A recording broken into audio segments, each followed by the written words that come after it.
j'ai le plaisir de vous retrouver dans une nouvelle vidéo où je commence juste avec mon teint de fée.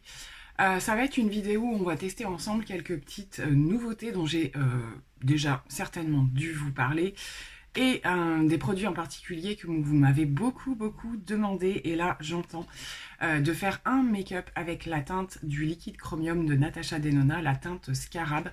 Je vous l'avais fait lors de la vidéo où j'avais testé la palette, la Mini Zendo Natasha Denona. Et effectivement, à la fin de ce make-up là, j'avais inséré le test avec les teintes, les deux teintes que j'ai pris des liquides chromium, donc le Infra Nude et le Scarab. Mais visiblement, ça ne vous suffisait pas. Vous vouliez le voir posé, voilà, un petit peu dans un crash-test. J'ai eu pas mal de noms par rapport à ça, donc je me suis dit que j'allais le faire aujourd'hui. En même temps, on va intégrer quelques petits produits dont je vous avais parlé dernièrement. Ça va être assez rapide normalement, parce qu'il n'y avait pas beaucoup de choses non plus. Donc là, ce qui se passe, c'est que j'ai fait mon teint au niveau du fond de teint, poudre, etc. Je n'ai pas fait bronzer blush, puisque du coup, on va ensemble tester la petite palette Charlotte Tilbury, donc la Film Star Bronze and Glow. Donc la version petite de la palette teint qui existait déjà depuis pas mal de temps, que j'avais trouvé donc sur Vinted. Donc c'est parti, on va commencer par appliquer ensemble le bronzer. Donc je dégage un petit peu mes cheveux et c'est parti. Je viens le prélever comme d'habitude avec mon pinceau Kiko. Donc comme d'habitude, la poudre est extrêmement fine et vient tout de suite s'intégrer, se diffuser directement au niveau de la peau. C'est très joli. La teinte est assez claire, mais je trouve que c'est quand même assez pigmenté, surtout pour cette saison. C'est vraiment, encore une fois, super fin. J'aime beaucoup le résultat, c'est subtil, c'est super fin comme d'habitude. Ça me plaît beaucoup, même au niveau de la teinte, c'est très joli. Exceptionnellement, j'ai bien envie de tester l'highlighter avant de faire les yeux. Comme je vais utiliser un fard liquide, il n'y a pas de risque de chute. Donc on va prendre l'highlighter maintenant. Alors concernant l'highlighter, j'ai quand même entendu dire qu'il était assez subtil. C'est vrai que pour le coup, j'ai plutôt tester les highlighters Kalar dans les formats individuels. Donc on va voir un petit peu ce que ça nous donne. Pareil, c'est hyper fin, ça se fond directement. C'est magnifique. Alors certes, c'est pas intense, mais quand même, il est quand même vachement présent. Et je pense qu'à mon avis, c'est, vu la texture, tout à fait modulable pour avoir quelque chose de très léger, ou éventuellement l'intensifier. On va voir si on peut l'intensifier un peu plus. Ouais, oh mais c'est magnifique. La finesse du truc, c'est un truc... c'est-à-dire que vous voyez juste la lumière qui dégage, mais il n'y a aucun effet de matière, rien du tout. C'est extrêmement fin, j'adore. Bon, bah je valide complètement la palette, j'aime beaucoup. En plus, le format, c'est hyper pratique, ça va vite. Je valide complètement. Hors caméra, je vais mettre un petit blush rapidement parce que j'avais pas de nouveauté. Alors concernant les deux liquides chromium de Natasha Denona, ce qu'on va faire, c'est que dans un premier temps, je vais vous refaire un swatch des deux teintes sur ma main. Et je vais donc appliquer en intégralité aujourd'hui la teinte Scarab, que je vais compléter, je pense, en faisant un petit creux de paupière avec la Glam Palette de Natasha Denona également, parce qu'elle a toutes les teintes vraiment nickel pour faire les creux. Donc je vous montre les swatchs. Donc voilà ce que ça donne au niveau des deux teintes. J'espère que ça leur rend bien justice. C'est vraiment pas des choses faciles à montrer. Donc on voit bien l'intensité, la lumière et les couleurs. Mais ce qu'on a un petit peu plus de mal à voir, c'est les nuances de reflets en fait. Je sais pas si vous voyez bien. C'est-à-dire que dans la teinte Scarab, effectivement, le vert, c'est pas forcément la partie la plus simple à montrer. J'aime beaucoup les deux. Je trouve que sur mes yeux, le Infra Nude est un tout petit peu plus facile à porter, dans le sens où il est quand même assez doux, malgré qu'on voit une belle partie bien rose. Je le trouve quand même assez doux au niveau des yeux. Le Scarab, en fonction de ce que vous voyez, quand on voit le vert, forcément c'est une teinte un petit peu plus intense à porter. Mais voilà, ce sont vraiment les deux teintes. Je pense que j'ai fait les bons choix. Ils sont hyper galères à trouver maintenant. La teinte Scarab a été énormément en rupture.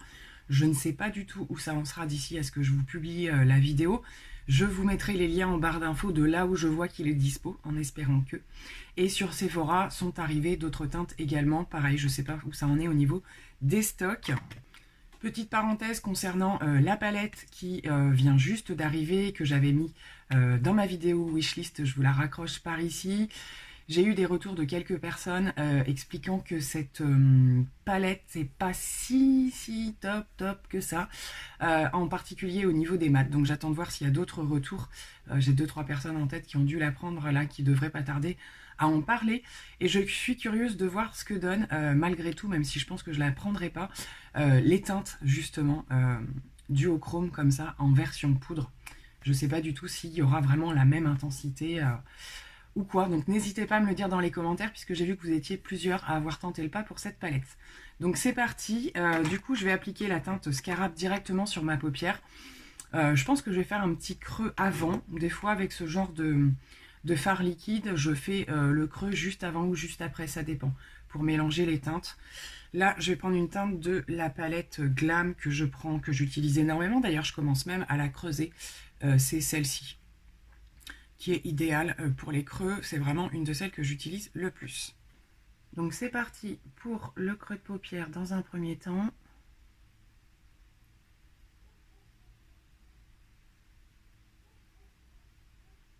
Donc je verrai pour faire une retouche après au niveau du creux. Et là, je vais venir directement appliquer le Scarab sur la paupière.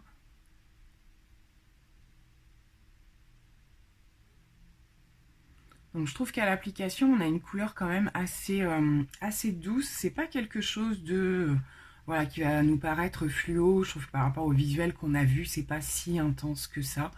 Je fais attention à ce qu'ils prennent bien le temps de sécher. Je vais essayer de vous faire des zooms quand même pour vous montrer. Mais je trouve quand même que c'est une couleur assez douce et qui va prendre en fait toute sa dimension en séchant et en fonction de comment je vais incliner les yeux. Il y a différentes teintes qui vont apparaître. Donc voilà ce que ça donne avec l'application sur les deux yeux. Je vais m'avancer un petit peu en zoomant pour que vous voyez peut-être un petit peu mieux au niveau des reflets. Les teintes duochrome, je trouve que c'est celles qui sont le plus difficiles à montrer à la caméra. On n'a pas la réalité des choses avec les vrais reflets. Mais voilà, à peu près. Donc vous allez voir après avec juste, parce qu'aujourd'hui je vais pas partir sur du liner, je vais essayer de bien le laisser en valeur avec juste des cils et les muqueuses de fait. Donc on zoome un petit peu et donc voilà de plus près ce que vous pouvez voir. Donc c'est vrai que ce sont deux couleurs qui s'associent super bien. Je suis super contente de ces produits, hein. Ça se passe super bien, ça tient extrêmement bien. Lorsque j'avais fait, ça doit être le 3e maquillage que je fais avec les deux. L'infranude, je l'ai un petit peu, peut-être un petit peu plus porté parce que plus facile à intégrer dans un make-up.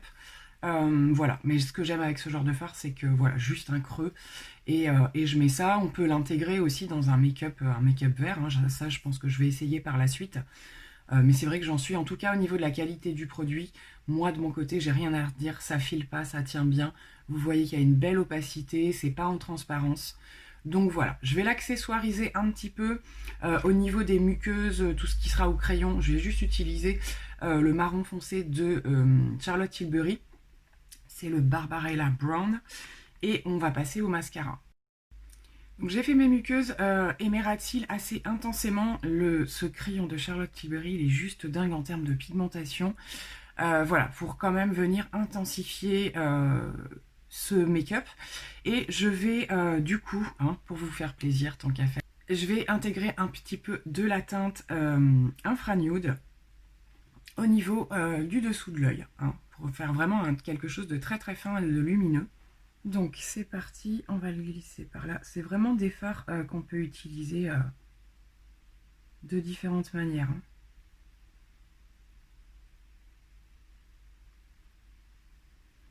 Voilà, je trouve que ça apporte un côté lumineux. Alors vous voyez comme je bouge aussi l'infranude, hein, il y a des teintes qui se modifient un petit peu, même si c'est le rose qui ressort le plus. Donc voilà ce que ça donne avec l'autre teinte. Je l'ai remonté un petit peu dans le coin interne pour apporter une autre petite touche lumineuse. Et on va venir maintenant appliquer un mascara. Donc j'ai décidé aujourd'hui d'appliquer le mascara KD de chez Younique, de la marque que je distribue. Et je vais l'appliquer avec la base parce que ça le rend encore plus intense. C'est un mascara qui contient des fibres et qui fait un effet assez volumineux. Moi, ce que j'aime dans ce mascara, c'est la frange de cils surtout qu'il me fait. Et c'est vrai que quand on peut avoir un petit peu le temps de mettre une base, c'est encore plus joli derrière. Donc du coup, c'est l'occasion. Je vais venir appliquer la base blanche qui se présente comme ceci. Et vous allez voir que déjà, en termes de préparation de cils, elle fait déjà un effet bien papillon. Donc la base est posée, je ressemble à je sais pas quoi. Ça fait trop bizarre à chaque fois que je mets cette base. Et je sais pas si vous voyez qu'en termes de volume, elle prépare hyper bien cette base. Même avec d'autres mascaras, hein. Je l'ai testé avec d'autres mascaras. Elle est super bien préparatrice. C'est une base, je sais pas comment vous fonctionnez avec vos bases blanches, mais celle-ci en particulier, il faut vraiment la laisser sécher un maximum, même si ça sèche jamais complètement. Il y a plus de résultats quand on laisse un petit temps d'attente en fait que qu'on enchaîne avec le mascara. Donc c'est pareil, hein, les matins pressés, c'est pas forcément évident. Donc je vais laisser passer quelques secondes et donc je vais appliquer mon mascara 4D, donc en haut et en bas, parce qu'avec ce genre de make-up, j'aime bien miser vraiment voilà, sur la teinte du fard qui est très intense, très présente, et de jolis cils, et on s'arrêtera là pour les yeux.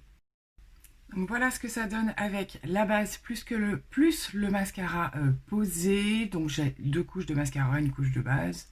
Je vous montre un petit peu plus du coup. Je trouve que ça embellit encore plus le fard qui est derrière. Ça l'habille et ça le rend super joli. C'est vraiment magnifique. J'aime beaucoup du coup l'idée d'avoir associé les deux teintes.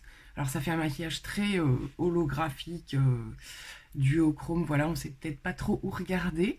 Voilà, surtout j'imagine bien avec le masque, ça va être quand même relativement intense. Je vais clairement faire des photos de ce make-up pour que vous voyez le plus de reflets possible. On rezoome une dernière fois.